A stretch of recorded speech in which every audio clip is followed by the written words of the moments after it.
मैं आर के सिंह कक्षा 6 की गणित की कक्षा में आपका स्वागत करता हूं।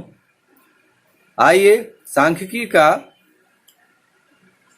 ये अभ्यास 4E का सवाल है। पहला सवाल है, दंड चित्रों को देखकर नीचे दिए गए प्रश्नों के उत्तर दीजिए। पैमाना दिया है सवाल में 1 सेमी बराबर 10 परिवारों की संख्या इधर दिया हुआ है। नीचे दिया हुआ है बच्चों की संख्या, किसी क्षेत्र के परिवार और उनके बच्चों की संख्या, ये नीचे दिया हुआ है। अब ये सवाल में आप देख रहे हैं, इसके बाद क्या दिया है, दंड चित्रों से क्या सूचना प्राप्त होती है, ये पूछ रहा है। तो दंड चित्र से क्या सूचना प्राप्त होती है, किसी क्षेत्र के परिवार और उनके बच्चों की संख्या, यही सूचना प्राप्त होती है। क्षेत्र के परिवार और उनके बच्चों की संख्या, यानी कि एक बच्चे वाले कितने परिवार हैं, ये इस तरह से 2 बच्चे वाले कितने परिवार हैं, 3 बच्चे वाले कितने परिवार हैं, 4 बच्चे वाले कितने परिवार हैं, 5 बच्चे वाले कितने परिवार हैं और 6 बच्चे वाले कितने परिवार हैं। यानी परिवार व उनके बच्चों की संख्या, ये सूचना हमको दंड चित्र से प्राप्त हो रही है। लिख देंगे परिवार और उनके बच्चों की संख्या। फिर दूसरा प्रश्न है कि कितने परिवारों में केवल एक बच्चा है। आप ध्यान से देखें, ये एक बच्चे वाला दंड चित्र है। एक बच्चे का दंड चित्र परिवार की संख्या के सामने किसके है, 50 के सामने है, यानी कि 50 परिवारों में केवल एक बच्चा है। तो यहाँ आंसर क्या हो जाएगा, 50 परिवारों में। फिर तीसरा प्रश्न है, 2 बच्चों वाले कितने परिवार हैं। आप ये 2 बच्चों का दंड चित्र देखें, ये दंड चित्र 90 के सामने है, यानी 2 बच्चों वाले कितने परिवार हैं, 90 परिवार। यहाँ लिख देंगे 90 परिवार। इसके बाद चौथा प्रश्न है, कितने परिवारों में 3 से कम बच्चे हैं। आप ध्यान से देखें, ये 3 वाला है दंड चित्र, 3 से कम वाले इधर दोनों दंड चित्र हैं। तो 3 से कम वाले में एक बच्चे वाला परिवार है और 2 बच्चे वाला परिवार है। एक बच्चे वाले परिवार का दंड चित्र क्या है, 50 परिवार है, और 2 परिवार वाले बच्चे के दंड चित्र को उस परिवार की संख्या किसके सामने, 90, यानी 50 प्लस 90। तो 50 प्लस 90 यानी कि 140, अर्थात 140 परिवार 2 बच्चों वाले कितने परिवार में, 3 से कम। 3 से कम बच्चे वाले परिवार क्या है, 140 परिवार है। फिर पांचवा प्रश्न है, 3 से अधिक बच्चे वाले परिवार की संख्या क्या है। तो ये 3 वाला दंड चित्र है, 3 बच्चों वाला। इसके बाद हम देखेंगे, इसके बाद 3 से अधिक वाले हैं, ये 4 बच्चों के दंड चित्र का है, 5 बच्चों का दंड चित्र है, ये 6 बच्चों का। ठीक, तो 4 बच्चों वाला दंड चित्र के परिवार की संख्या क्या है, 30 है। 5 बच्चों वाले परिवार की संख्या क्या है, ये 20 और 10 के बीच में, यानी 15। तो 30 प्लस 15, ये हो गया 30, ये हो गया 15। और ये 6 बच्चे वाले परिवार क्या है, 10 और 0 के बीच में है, यानी कि ये 5। तो 30 प्लस 15 प्लस 5 यानी कि 50 परिवार।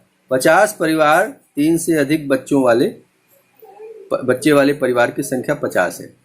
इसके बाद सबसे अधिक बच्चों वाले कितने परिवार हैं। सबसे अधिक बच्चों वाला ये परिवार है, 6 बच्चे। तो इनकी संख्या क्या है परिवार की, 5 है। तो लिख देंगे 5 परिवार। ठीक, इसके बाद हम दूसरे सवाल पर आते हैं।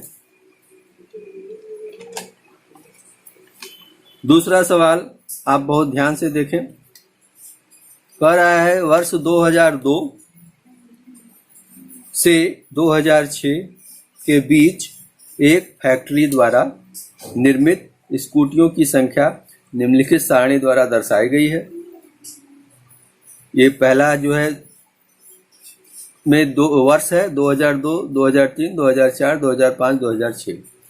और दूसरा वाले में है स्कूटियों की संख्या। 2002 में 800 स्कूटी हैं, 2003 में 600, 2004 में 900, 2005 में 1100, 2006 में 1200। इन आंकड़ों को दंड आरेख द्वारा प्रदर्शित कीजिए और निम्नांकित प्रश्नों के उत्तर दीजिए। पहला प्रश्न है, किस वर्ष में सबसे अधिक स्कूटियां निर्मित की गई। आप ध्यान से देखिए, सबसे अधिक स्कूटियां 2006 में, तो लिख देंगे सबसे अधिक स्कूटियां वर्ष 2006 में निर्मित की गई। इसके बाद अगला प्रश्न क्या है कि किस वर्ष में न्यूनतम स्कूटियां निर्मित की गई। तो न्यूनतम स्कूटियां 2003 में हुई, तो वर्ष 2003 में न्यूनतम स्कूटियां निर्मित की गई। अब इसके बाद दंड आरेख से प्रदर्शित करना है, तो सबसे पहला काम हम क्या करेंगे, पैमाना लिखेंगे। 1 सेमी बराबर 100 स्कूटी, 1 सेमी बराबर 100 स्कूटी। तो हम क्या कर लेंगे इस तरह से, ये 1 1 2, ये 2 लाइन से यहाँ 0 लिख दिए, यहाँ पर 100 लिख दिए, तो 0 100, फिर इसी तरह से 2 लाइन छोड़ते हुए 200 300 400 500 600 700 800 900, इसके बाद 1000 यानी 1000 1100 1200 1300, इस तरह से कर दिए, निशान लगा दिए। इधर की तरफ लिख दीजिए ऊर्ध्वाधर स्कूटियों की संख्या, नीचे क्षैतिज में वर्ष। अब यहाँ पर एक समान दूरी पर 1-1 सेमी की दूरी पर ये दंड बनाने के लिए हम 1-1 सेमी का मोटा दंड बना दिए। वर्ष 2002 के लिए, 2003 के, 2004, 2005, 2006। 2002 में क्या था, 800 था, तो इसका दंड 800 के सामने तक ऊंचा ले गए, ठीक। और 2003 में 600 था, तो 2003 में 600 के सामने तक इसका दंड ले गए। 2004 में 900 था, तो 2004 में हम 900 के सामने इसका दंड ले गए। 2005 में 1100 था, तो 2005 में 1100 के सामने दंड ले गए। 2006 में 1200 था, तो 2006 में ये 1200 के सामने इसका इतना ऊंचाई तक दंड ले गए। इस तरह से ये दंड आरेख द्वारा इन आंकड़ों का प्रदर्शन हो गया और इस प्रश्न का, दोनों प्रश्नों का हल भी हो गया। फिर अगला सवाल हम देखते हैं, सवाल नंबर 3। तीसरा सवाल में आप देखें, नीचे दी गई अंक तालिका के प्राप्तांकों की टैली चिन्ह की सहायता से बारंबारता ज्ञात कीजिए। ये सब प्राप्तांक है, ठीक। अब इसको क्या करना है, ये पहले से दिया हुआ है क्रम संख्या, प्राप्तांक इसमें से देख लेंगे। प्राप्तांक जब लिखेंगे क्रम संख्या में, तो हम आरोही क्रम में लिखेंगे। सबसे छोटा इसमें क्या आपको दिख रहा है, सबसे छोटा 3 है, 3 से छोटा कोई और प्राप्तांक नहीं है, 3। उसके बाद उससे बड़ा क्या है, 4 है, 4 लिख दिए। फिर 4 के बाद 5 भी है, 5 लिख दिए। 6 है, 6 लिख दिए। फिर 7 है, 7 लिख दिए। 8 है, 8 लिख दिए। 9 है, 9 लिखे। 10 है, 10 लिख दिए। 10 से बड़ा कोई नहीं है, तो बस 3 4 5 6 7 8 9 10। अब टैली चिन्ह लगाएंगे। टैली चिन्ह लगाने में हमको बहुत ध्यान देना है। अब 3 आप देखें, सबसे पहले पहली लाइन देख लीजिए, इसमें 3 नहीं है। दूसरी लाइन में 1 बार 3, 2 बार 3, 3 बार 3, यानी कि 3 बार 3 है। तो हम क्या करेंगे, 1 2 3, 3 टैली चिन्ह खींच देंगे। आप क्या करेंगे, उसको पेंसिल से इस तरह से कट करेंगे, ताकि दोबारा उसको हम फिर गिनती करके कंफ्यूज ना हो, भ्रमित ना हो। इसके बाद हम 4 को देखेंगे। पहली लाइन में देखिए 4 1 बार है, 1 बार कट किए। फिर दूसरी लाइन में 2 बार, 2 हो गया। फिर ये 3 हो गया, फिर 3 नहीं है, तो ये 1 2 3। इसकी बारंबारता क्या हो गई, 3 बार टैली चिन्ह, बारंबारता 3 हो गई। अब 5 देखते हैं। पहली लाइन में आइए, 5 1 बार, 1 2 1 2 3 4, 4 बार है, तो 4 लाइन हम खींच देंगे। 1 2 3 4, यहाँ लिख देंगे 4, क्योंकि 4 इसका टैली चिन्ह है। इसके बाद 6 का देखेंगे क्या है स्थिति। पहली लाइन में 1 के बाद ये 2 3 4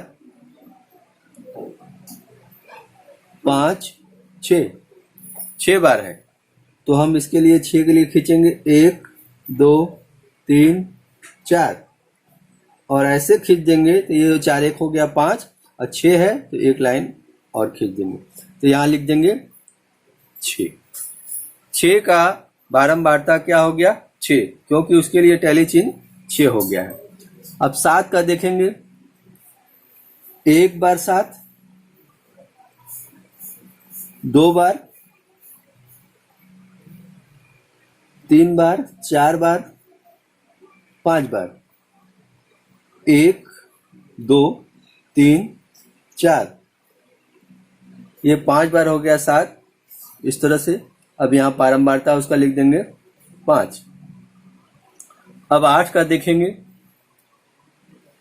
1 बार 8, 2 बार,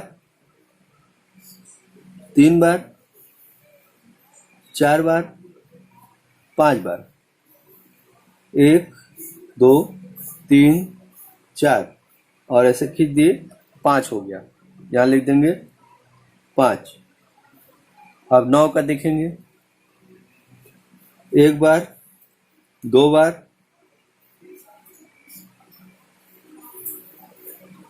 2 ही बार है तो 1 बार 2 बार, यहाँ लिख देंगे 2।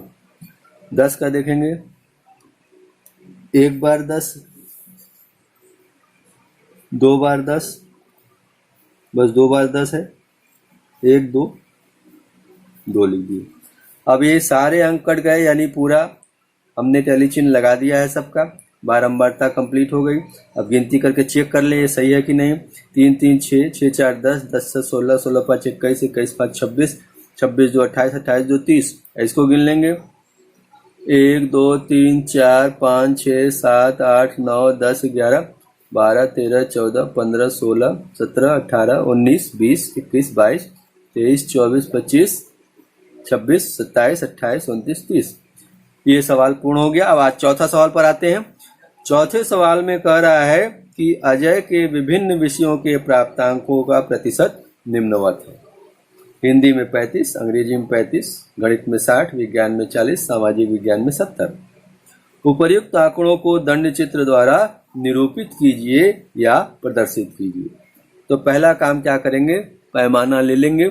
1 सेमी बराबर 10 प्राप्तांक, इस तरह से 36 लाइन खींचेंगे, ठीक, और 0, फिर यहाँ से यहाँ तक 1 सेमी है, इसको 10 लिखेंगे। फिर 1 सेमी के बाद 20 20, 10 10 20, 20 10 30, 30 10 40, 40 10 50, 50 10 60, 60 10 70। इस तरह 1 1 सेमी पर कर देंगे। और इधर जो है दंड बनाएंगे ऐसा कि साफ साफ हम यहाँ हिंदी, अंग्रेजी, गणित, विज्ञान, सामाजिक विज्ञान लिख सके। सभी दंडों की चौड़ाई बराबर रखनी है, ठीक। मान लीजिए यहाँ पर दंड की चौड़ाई है 2 सेमी, तो सभी जगह दंड की चौड़ाई 2 ही सेमी रखेंगे, ठीक। सब जगह 2 सेमी, ठीक। 2 सेमी चौड़ा ये दंड हो गया, ठीक है। सब 2 सेमी, 2 सेमी, 2 सेमी चौड़ाई का दंड। अब क्या करेंगे, ये 2 सेमी और यहाँ पर एक जो इनके बीच की दूरी है वो बराबर रखेंगे। मान लीजिए कि बीच की दूरी हम आधा सेमी रखें, तो सब जगह आधा ही सेमी बीच की दूरी रख देंगे, ठीक। इस तरह से ये देखने में सुंदर लगेगा। दंड चित्र का जब बनाते हैं तो यही ध्यान देते हैं कि उसमें सुंदरता हो और जिस लिए आप वो दंड चित्र बना रहे हैं उसका उद्देश्य भी पूरा हो जाए। अब यहाँ ऊर्ध्वाधर में प्राप्तांक इधर लिख दिए और नीचे क्या है, विषय है हिंदी, अंग्रेजी, गणित, विज्ञान, सामाजिक विज्ञान। अब करेंगे कैसे, हिंदी के लिए यहाँ लिखा है 35, तो ये हो गया 0 से 10, 10 से 20, 20 से 30, 30 और 40 के बीच में 35 हो गया। तो यहाँ पर हम इस तरह से इसके सामने 35 के सामने इस तरह से हम लाइन खींच देंगे और फिर इधर भी लाइन खींच देंगे 2 सेमी की दूरी पर। पहले से निशान लगा देंगे, ठीक। निशान 2 सेमी यहाँ पर ऐसे लगा दिए दोनों जगह, फिर ऊपर भी लगा दिए 2 सेमी पर, उतना ही दूरी पर, ठीक। आधा सेमी इधर छोड़ के ये ठीक। इसी तरह से फिर अंग्रेजी के लिए, अंग्रेजी का भी 35 है, तो ये भी 30 और 40 के बीच में 35 पर निशान लग गया। ठीक है। फिर गणित का क्या है, 60 है, तो 60 के सामने हो गया। विज्ञान का क्या है, 40 है, 40 के सामने। सामाजिक विज्ञान का 70 है, ये 70 के सामने निशान लग गया। अगर आपको अभी क्लियर नहीं हो रहा है तो एक बार फिर से ध्यान से देखिए निशान कैसे लगाएंगे। पहला काम हम क्या करेंगे, इस तरह से हम लाइन खींच देंगे, इस तरह से लाइन खींच देंगे। दूसरा काम क्या करेंगे, ये इस तरह से लाइन खींच देंगे। ठीक। अब क्या करेंगे, ये एक खाना दो खाना, यहाँ पर 0, यहाँ 10 लिख दिए, फिर 20, ऐसे दो खाना छोड़ के 20, 30, 40, 50, 60, 70 ऐसे लिख दिए। अब इधर आप ध्यान से देखिए हम क्या कर रहे हैं, ये देखिए,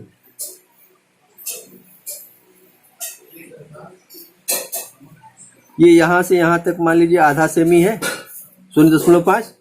अब ये 0.5 है तो इसमें 2 जोड़ दिए तो 2.5 हो जाएगा, तो इधर 0.5 पर बिंदु लगा दिए, ये 2.5 पर बिंदु लगा दिए। ठीक। फिर आधा सेमी और आगे बढ़े, यानी 3 पर चले जाएंगे, फिर 3 2 5, इधर 3 पर बिंदु लगा देंगे, इधर 5 पर बिंदु लगा देंगे, फिर आधा सेमी छोड़ देंगे, ये 5 5.5 पर बिंदु लगाएंगे, 5.5 में 2 जोड़े 7.5 पर बिंदु लगा देंगे, 7.5 में, फिर आधा और छोड़ देंगे तो 8 पर आया, 8 यहाँ रखेंगे, 8 पर बिंदु लगाएंगे, फिर 8 से 10 पर बिंदु लगा देंगे। ठीक। फिर 10 से आधा आगे बढ़ेंगे, 10.5 पर बिंदु लगाएंगे, 10.5 में 2 जोड़ देंगे तो 12.5 पर बिंदु लगा देंगे। इस तरह से बिंदु लग जाएगा। फिर यही काम हम, ये सबसे छोटा वाला क्या है, 35 है, इसका ऊंचाई है ना, इसका प्राप्तांक क्या 35 है, तो 35 के सामने फिर हम यही काम करेंगे। तरीका बता रहा हूं मैं, ध्यान से देखिए। 35 के सामने भी यही करेंगे, ये 0.5 पर ये बिंदु। ठीक। फिर 0.5 में 2 जोड़े, 2.5 पर बिंदु, फिर उसमें आधा जोड़े, 2.5 में आधा जोड़े तो ये 3 हो गया, फिर 3 से 2 में जोड़े, 3 में 2 जोड़े तो 3 2 5 पर बिंदु हो गया, फिर 5 में आधा जोड़े 5.5 हो गया, 5.5 में 2 जोड़े 7.5 पर बिंदु, फिर आधा जोड़ दी तो 8 हुआ, 8 पर बिंदु हो गया, फिर 8 से 2 जोड़े, 8 2 10 पर बिंदु, फिर 10.5 पर बिंदु लगा दिया आधा जोड़ के, फिर 10.5 में 2 जोड़े तो 12.5 पर बिंदु लगा दिए। अब फिर ये बिंदु से बिंदु को मिलाते हुए हम ऐसे 35 पर ऐसे लाइन खींच देंगे, फिर ये बिंदु मिलाते हुए लाइन खींचेंगे, फिर ये बिंदु मिलाते हुए लाइन खींचेंगे, ये बिंदु, यही काम यहाँ करेंगे, फिर ये ऊपर का ऐसे लाइन खींच देंगे। इस तरह से आपका ये सवाल पूर्ण होता है। इसी के साथ हम आपको अगले लेक्चर में मिलेंगे। जय हिंद, जय भारत।